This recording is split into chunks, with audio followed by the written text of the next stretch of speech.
Jeg er taknemmelig for digtene.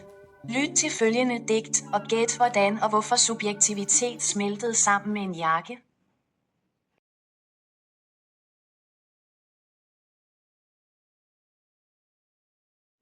Inderjakke. Han er ikke sådan, som han lige er. Som jeg føler og forstår. Spejl, spejl, fortæl mig. Hvordan kan jeg leve mit liv herinde? Præcis sådan. Figyel most a város, a sok pislákoló fény. Bevillan a tegnap, mint régi képregény. Sodró ár után, folyó torkolat. Hangosan zúg fejemben minden gondolat. Iszonyat cukik vagytok mindannyian. Bárki nem mondott szó. Ennek jobban örülsz, ugye? Apró bukkanó.